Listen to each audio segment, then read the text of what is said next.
Existem momentos na vida em que nos sentimos cercados por problemas, sem saída, sem forças e sem direção. É nessas horas que Deus nos chama a clamar pelo seu nome e a confiar nas suas promessas. Ele jamais nos abandona, mesmo quando tudo parece estar desmoronando ao nosso redor. O Salmo 20 revela verdades profundas sobre a proteção divina, a esperança e as bênçãos reservadas àqueles que caminham com o Senhor. Antes de mergulharmos neste capítulo poderoso, quero que você entenda algo essencial. A palavra de Deus não é apenas um livro antigo. Ela é viva, atual e fala diretamente ao seu coração hoje. O salmista declara: "Que o Senhor te responda no dia da angústia. O nome do Deus de Jacó te proteja." Salmo 21. Note que o texto não diz se vier o dia da angústia, mas quando ele vier. Isso significa que todos nós enfrentaremos dificuldades, mas não enfrentaremos sozinhos. O mesmo Deus que abriu o mar para Moisés, que derrubou os muros de Jericó e que livrou Daniel da cova dos leões, é o mesmo que luta por você hoje. Assim como os israelitas viram muralhas caírem diante da sua fé, você também verá obstáculos ruírem quando depositar sua confiança no Senhor. A resposta de Deus pode não vir no nosso tempo, mas sempre chega no momento certo. Se você crer que Deus é o seu refúgio e fortaleza, escreva nos comentários: "Eu confio no Senhor." O Salmo 22 diz: "Que do seu santuário ele te envie socorro, e de Sião te sustente." Este versículo carrega um segredo espiritual poderoso. Deus é a fonte do nosso socorro.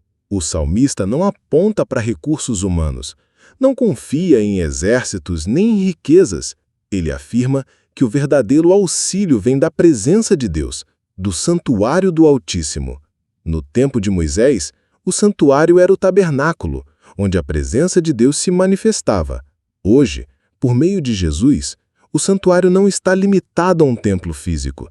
Onde 2 ou 3 se reúnem no nome do Senhor, ali ele está presente. Isso significa que não importa onde você esteja, Deus pode te socorrer no exato momento em que você clama.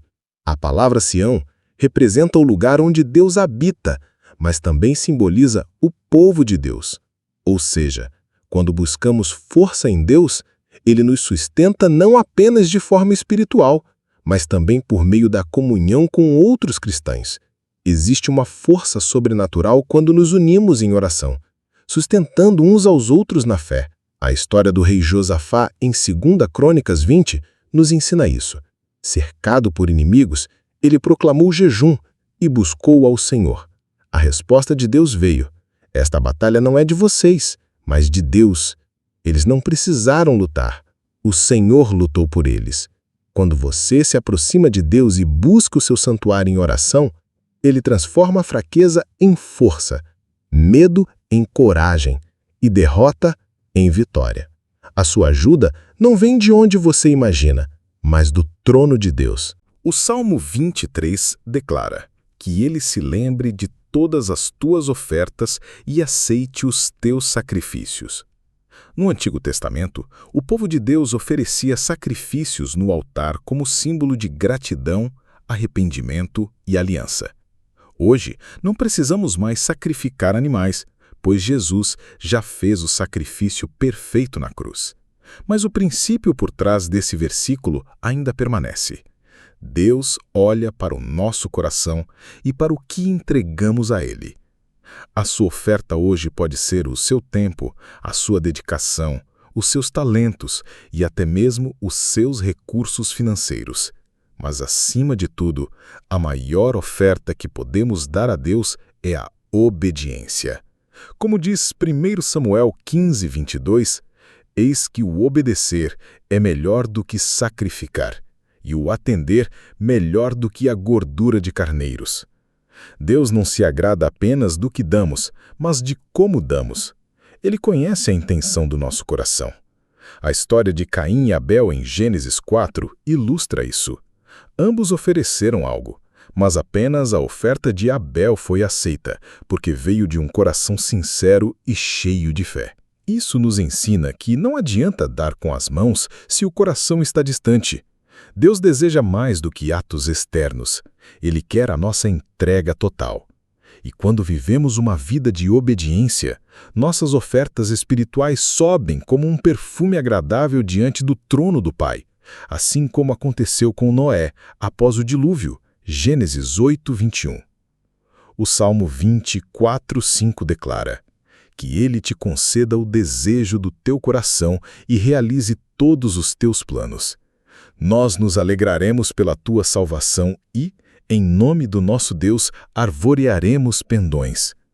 À primeira vista, esse versículo pode parecer uma promessa de que Deus atenderá qualquer desejo, mas, na verdade, ele nos revela um princípio mais profundo. Quando nos aproximamos de Deus, nossos desejos passam a ser moldados pela vontade dele. O Salmo 37:4 confirma isso. Agrada-te do Senhor e Ele satisfará os desejos do teu coração. Isso significa que quanto mais buscamos a presença do Pai, mais o nosso coração se alinha com o dele. Os desejos egoístas dão lugar a propósitos maiores, e os sonhos que Ele coloca em nós se tornam parte do seu plano perfeito. Um exemplo disso é a história de Débora, em Juízes 4. Ela não era apenas uma juíza, mas uma profetisa usada por Deus para libertar Israel dos cananeus. Seu papel foi além de uma posição. Ela cumpriu um propósito que fazia parte do plano de salvação do povo de Deus. O versículo também diz: nós nos alegraremos pela tua salvação. Isso nos lembra que a vitória não é apenas pessoal, mas coletiva. Quando Deus nos abençoa, a bênção também alcança os que estão ao nosso redor. Nossa vida se torna um testemunho vivo e uma bandeira erguida para a glória de Deus. Quando celebramos cada livramento, declaramos ao mundo que o Senhor é fiel. Cada vitória, pequena ou grande, serve como um lembrete de que Ele cumpre suas promessas. O Salmo 20, verso 6 declara: agora sei que o Senhor salva o seu ungido. Ele lhe responderá do seu santo céu com a força salvadora da sua destra. Aqui o salmista fala de algo profundo, a segurança de quem é chamado e separado por Deus. A palavra ungido significa alguém escolhido para cumprir um propósito específico. Quando Deus unge alguém, ele capacita, fortalece e protege essa pessoa de forma sobrenatural. Um exemplo claro disso está na vida de Davi. Quando ainda era apenas um pastor de ovelhas, ele foi ungido por Samuel para ser rei de Israel. Aos olhos humanos parecia improvável, mas Deus já havia equipado Davi para a batalha. Foi com as mesmas habilidades de pastor que ele derrotou Golias. Isso nos mostra que a unção não vem apenas com títulos, mas com preparo espiritual. O versículo também fala da força salvadora da destra de Deus. A destra representa poder, autoridade e intervenção divina. Assim como Jesus estendeu a mão para salvar Pedro quando ele começou a afundar nas águas, Mateus 14, versos 30 a 31, Deus continua estendendo a mão para nos sustentar em meio às tempestades da vida. Ser ungido não significa estar livre de lutas. Significa que não lutamos sozinhos. A unção traz a certeza de que, mesmo diante de gigantes, o resultado já pertence ao Senhor. Quando Ele escolhe alguém, Ele mesmo garante a vitória. O Salmo 20, verso 7 declara: uns confiam em carros, outros em cavalos, mas nós faremos menção do nome do Senhor, nosso Deus. Este versículo traz uma lição poderosa sobre fé e dependência. No contexto bíblico, carros e cavalos representavam força militar, recursos humanos e poder terreno. Para muitos, essa era a fonte de segurança. Porém, o salmista nos ensina que a verdadeira confiança não está no que temos, mas em quem temos, o Senhor. Quando os ventos da vida sopram, quando portas se fecham e recursos acabam, somente um nome permanece firme: o nome do Senhor. É esse nome que nos sustenta, liberta e garante a vitória. O Salmo 20, 28, 8 a 9, declara: uns encurvam-se e caem, mas nós nos levantamos e estamos de pé. Senhor, salva-nos. O Rei nos ouça quando clamamos. Este versículo revela uma verdade poderosa: a diferença entre aqueles que confiam nas próprias forças e aqueles que confiam no Senhor. O salmista diz que muitos caem, mas o povo de Deus permanece de pé, não porque é mais forte ou mais capaz, mas porque o Senhor é quem sustenta. Lembre-se da história das muralhas de Jericó em Josué 6. Aos olhos humanos, parecia impossível derrubar aquelas paredes gigantescas, mas quando o povo obedeceu às instruções de Deus, os muros caíram por terra. Isso mostra que a vitória não vem da estratégia humana, mas da intervenção divina. Da mesma forma, quando o mar se abriu diante de Moisés e os israelitas atravessaram a seco, o que parecia ser um fim se tornou o início de um novo tempo. A diferença estava em quem eles confiavam. Quando Deus está à frente, nenhum obstáculo pode resistir. O clamor final do Salmo, Senhor, salva-nos, não é apenas um pedido de socorro, mas uma declaração de dependência. Ele nos lembra que não somos autossuficientes e que precisamos do Senhor todos os dias em todas as batalhas. Um dos maiores segredos espirituais revelados na Palavra de Deus é que a oração move o coração do Pai. Jesus mesmo nos ensinou em Mateus 7,7: Peçam e lhes será dado, busquem e encontrarão, batam e a porta lhes será aberta. Muitas vezes desistimos antes do tempo. Oramos um dia, uma semana, e quando a resposta não vem, nos cansamos. Mas a Bíblia nos ensina que a oração eficaz não é a que fazemos apenas uma vez, é aquela que persevera até que a vitória chegue. Um exemplo poderoso está em Daniel 10. Daniel orou por 21 dias até que o anjo Gabriel chegou com a resposta. Ele explica que desde o primeiro dia, Deus já havia ouvido a oração, mas houve batalha espiritual nos céus que atrasou a manifestação da resposta. Isso nos mostra que muitas vezes a demora não significa negação, significa que há um propósito maior acontecendo. Jesus também contou a parábola da viúva persistente em Lucas 18. Ela buscava justiça diante de um juiz que não temia a Deus, mas por causa da sua insistência, ele acabou atendendo ao pedido dela.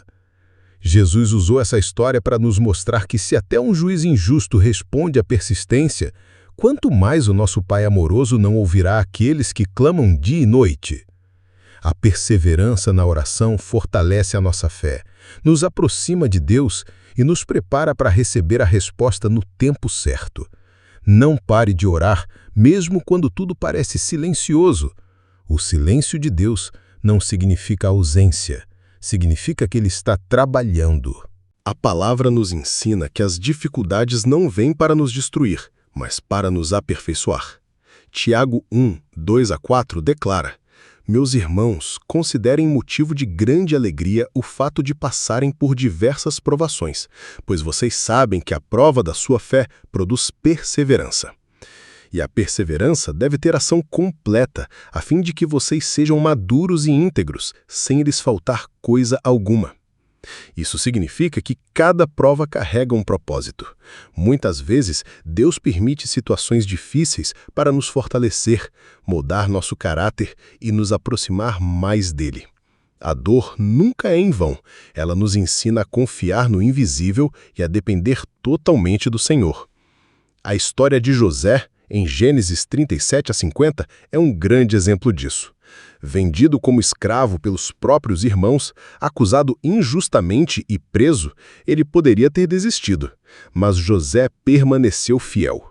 No tempo certo, Deus o exaltou e o colocou como governador do Egito, usando justamente suas dores para cumprir um propósito maior: salvar uma nação inteira da fome. Da mesma forma, quando passamos pelo vale da sombra da morte, como diz o Salmo 23, não estamos sozinhos. Deus está conosco, guiando cada passo, mesmo quando não conseguimos entender o porquê da situação. A prova não é o fim, é o caminho para uma vitória ainda maior. Por isso, não desanime diante das lutas. O que hoje parece um peso insuportável, Amanhã será testemunho para glorificar o nome do Senhor.